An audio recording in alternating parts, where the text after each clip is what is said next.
Hey everyone, some more propaganda being put forth and presented by your editorial board from the Globe and Mail. Headline, Globe editorial, Trump, Brexit, and hung parliaments. This is why voting matters. In reality, what the headline should say is Trump, Brexit, hung parliaments. This is why voting creates a divide and conquer mentality where everybody feels that there's this. Well, let's just define terms, right? What is government? Go look it up. All the defined meanings are right there. In a few seconds, you can find it in online dictionaries. It's the people that have the supposed pretense or supposed authority to rule over everyone else in a particular geographical landmass, right? To be the ones that dictate and decide how people cohabitate and coexist in a particular country. So what they're basically saying is voting matters is, and wait till I read the first couple sentences. Actually, let me read the first couple sentences, and then we'll get to the point I'm trying to make. If anyone out there still needs a reminder of the power of voting, all they need to do is look back at the last 2 years. Oh, in that aspect, I'm in complete agreement with the Globe editorial board.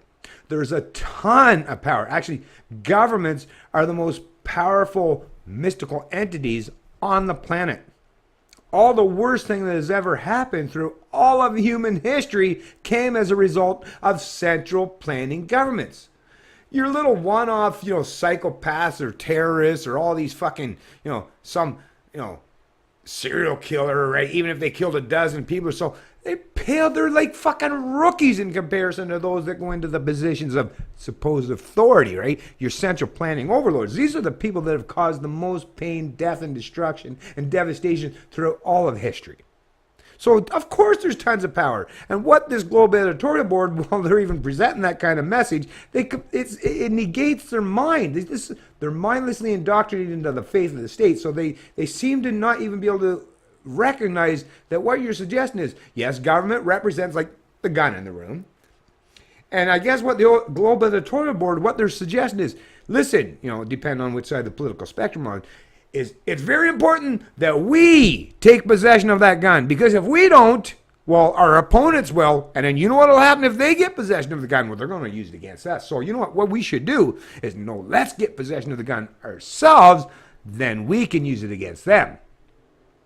In reality, libertarians, anarchists, voluntarists, people that don't look or seek out means or measures or methods to impose their preference, ideology, or edicts on others, we're like, hey,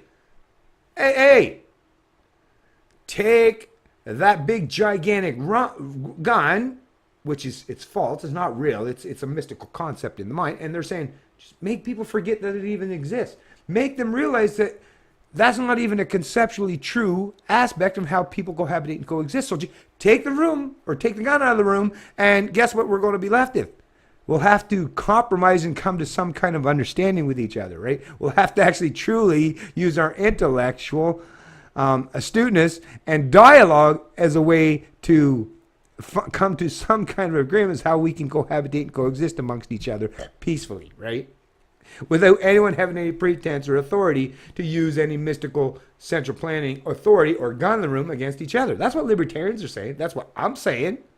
But like I say, the Globe editorial board, very political in nature, they're unwilling to tell you that kind of truth. So they're just saying, listen, I'm an ideologue, right? That's what these people are. We're ideologues, but we play from one side, right? We're on team, whatever you call it, left, right? Let's say, because the Globe editorial board, yeah, they're lefties. So they're on team left, right?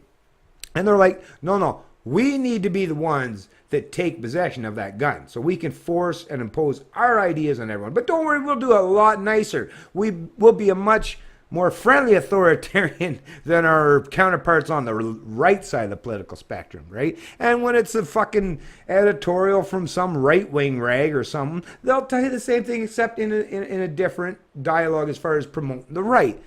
Libertarians saying, I'm saying, no, none of these fuckers have any claim of legitimate authority to use this mystical power, this mystical gun in the room against anyone. As a matter of fact, you average Canadians that don't fall in line with either of these or don't join either of these gangs or groups, right?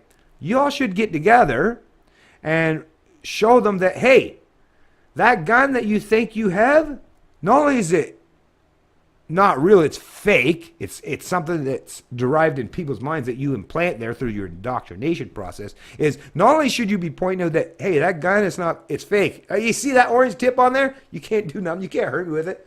Oh, by the way, look at us all. You're of what, a few thousand people? Oh, there's 30-some million of us. And not only will we not believe in your gun, but we don't even need a gun because numbers. Look at us. Yeah, right?